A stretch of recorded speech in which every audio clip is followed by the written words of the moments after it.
नमस्कार, मैं अर्जुन कुमार। आप देख रहे हैं जन हिंदुस्तान। आज हम जहां मौजूद हैं ये एक अद्भुत चीज़ है जिसे हम लोग कहीं ना कहीं खोते जा रहे हैं। जो भारतीय सनातन संस्कृति है उसकी एक गूढ़, जिसे हम कहेंगे हमारी जो पहचान है भारत की, वो संस्कृत से थी, जिसे हम कहीं ना कहीं ट्रेंडिंग में आने के चक्कर में और कॉपी करने के चक्कर में भूलते जा रहे हैं, पिछड़ते जा रहे हैं हम अपनी संस्कृति से। इस पे आज मैं जहाँ मौजूद हूँ, यह हापुड़ में एक संस्कृत विद्यालय है, चंडी मंदिर के ही प्रांगण में है ये। आइए यहाँ के गुरुजी से इसके बारे में विस्तृत जानकारी लेते हैं। जी नमस्कार। नमस्कार जी। स्वागत है आपका हमारे चैनल में। हाँ जी। आज मुझे बहुत अच्छा लगा कि मैं एनसीआर जैसे जगह पे, जहाँ लोग सिर्फ ट्रेंड को जानते हैं, वहाँ आज मैं संस्कृत विद्यालय के प्रांगण में बैठा हूँ। आप पहले अपना परिचय दें हमारे दर्शकों को और इस विद्यालय के बारे में बताएं। मेरा नाम पुष्पेंद्र कुमार है। मैं इस विद्यालय का प्रधानाचार्य हूँ और मुझे यहाँ जो है 16 वर्ष कार्य करते हो गए हैं। और ये विद्यालय जो है 1912 का स्थापित है। और इस ज़िले में जो है, हापुड़ तो ज़िला बाद में बना है, पर लेकिन जो है इस क्षेत्र में गाज़ियाबाद ज़िले इसमें पहले जो है बहुत पुराना विद्यालय है। और बात है कि संस्कृत विद्यालय ख़त्म क्यों होते जा रहे हैं, उसका कारण जो है भाई, पहले जो है सबसे प्रथम जब अंग्रेज़ हमारे देश में आए तो उन्होंने ये जाना कि जो है अगर गुरुकुलीय पद्धति इसको अगर हम समाप्त करेंगे तभी हम इन पर जो है राज्य कर पाएंगे। क्योंकि जो हमारी शिक्षा पद्धति थी उसी पर उन्होंने सबसे पहले जो है प्रहार किया। शिक्षा पद्धति को, जिस देश को अगर नष्ट करना है उसकी शिक्षा पद्धति को नष्ट कर दो तो देश को नष्ट करने में समय नहीं लगेगा।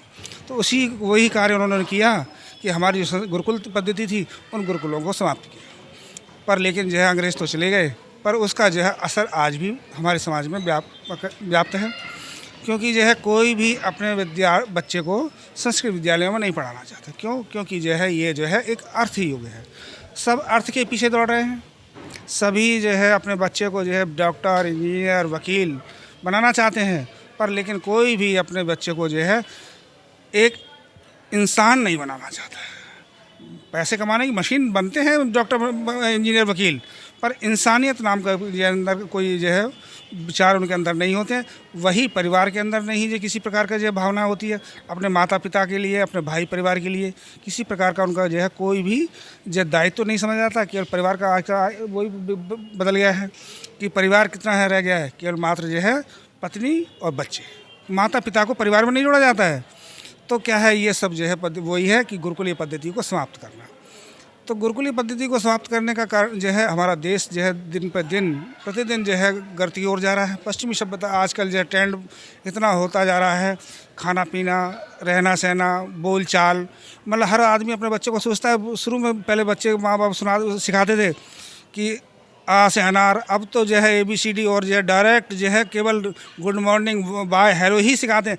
कोई नमस्ते जानता ही नहीं है।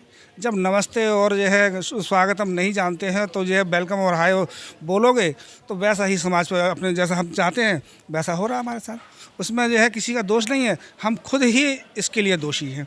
दूसरों को दोष देने से जो है, अगर हम अपने विचार करें, क्या हम अब हमारे घरों में धर्म ग्रंथ पढ़े जाते हैं क्या? किसी के घर में रामायण पढ़ी जाती है क्या? किसी के घर में महाभारत पढ़ा जाता है क्या? तो किसी के घर में गीता पढ़ी जाती है क्या? नहीं पढ़ी जाती। क्यों? उसके न पढ़ने का कारण है तो हमारे अंदर संस्कार कहाँ से आएंगे? कहाँ से हम जो है हम अपने को जानेंगे? अपने धर्म को जानना है तो संस्कृत को जानना पड़ेगा। बिना संस्कृत के जाने किसी भी धर्म ग्रंथ को नहीं जाना जा सकता है। तो जो ये विद्यालय है इसकी स्थापना कैसे हुई? इस विद्यालय की स्थापना जो है वह 1912 की है, बहुत पुरानी है।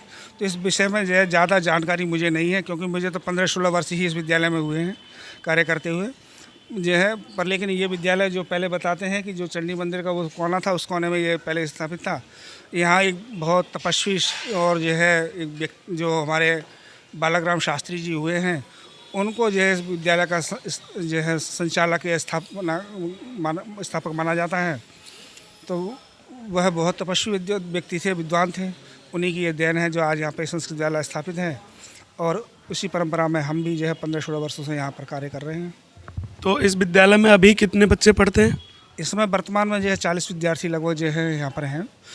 और जो है कुछ बच्चे ऐसे भी होते हैं जो कि यहाँ पर जो है फार्म आदि भर करके चले जाते हैं, नहीं आ पाते हैं। तो ऐसा भी है। 40 विद्यार्थी यहाँ पर हैं इस समय वर्तमान में। यहाँ उनका रहना सहना खाना पीना सभी व्यवस्था उन्हीं की यहाँ पर ही है विद्यालय में।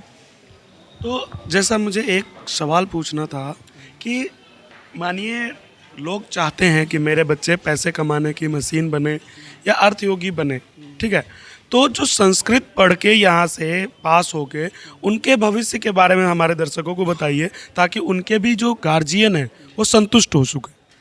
हाँ, अब जो है शिक्षा पद्धति में जो हमारे जो पहले संस्कृत बोर्ड जो है, ये पहले तो संपूर्ण संस्कृत विश्वविद्यालय से सभी संस्कृत विद्यालय मान्यता प्राप्त होते थे। अब जो इसका बोर्ड अलग से बना दिया गया है। अब पिछले वर्ष 2-4 वर्ष पहले जो है सिलेबस में भी सुधार किया गया है, थोड़ा सा परिवर्तन किया गया, सुधार किया परिवर्तन। जैसे जो यूपी बोर्ड से जो बच्चे पढ़ रहे हैं वो बच्चे भी यहाँ पर जो है एडमिशन ले सकते हैं, पढ़ सकते हैं। और हमारे बच्चे भी जो है बाहर जाकर के BA MA कर सकते हैं। तो यहाँ पर जो है आर्ट साइड का सभी विषय लगभग पढ़ाए जाते हैं। और जो है और शिक्षा विभाग में जा सकते हैं बच्चे, जो है पुलिस में, आर्मी में, और जो है ट्रांसलेटर के रूप में, समाचार वाचक के रूप में, जो है सभी जगह पौरोहित्य कर्म भी करते हैं। और विदेशों में भी बच्चे जाते हैं जो कंप्यूटर और जो पौरोहित्य कर्म इत्यादि जानते हैं। ज्योतिष का काम भी है, ज्योतिष का कार्य भी कर सीख सकते हैं। तो ये सभी कार्य में दिशाओं में जा सकते हैं। जो आर्मी में धर्म गुरु का पद होता है उस पर ज़्यादातर सब जो है गुरुकुलों के विद्यार्थी ही लिए जाते हैं। जो शास्त्री करते थे उन्हीं को लिया जाता है। तो इस विद्यालय में जो नामांकन होगा, एडमिशन, वो कैसे कैसे होगा? वो कक्षा 5 पास होगा। जो भी बच्चा किसी भी कहीं से भी अपने 5वीं पास करके जो आएगा हमारे यहाँ, 5वीं से लेकर के जो है 10वीं तक, मतलब जो 11 तक जो है एडमिशन हो जाता है उसका। 11वीं क्लास तक जो किसी भी बोर्ड का पढ़ा हुआ हो तो जो है हो जाए। कम से कम न्यूनतम जो है शिक्षा जो है 5 पास होनी चाहिए। तो जैसे वो यहाँ पे फॉर्म कैसे भरेगा? फॉर्म भरने का कोई ऐसा विशेष प्रक्रिया नहीं है। केवल मात्र जो अपना वो TC जो पास कर आता है, आधार कार्ड और अपने पिता का आधार कार्ड और ये अंक पत्र वगैरह लेकर के आता है, तो उसके बच्चों को देख करके जो है उसको एडमिशन कर लेते हैं।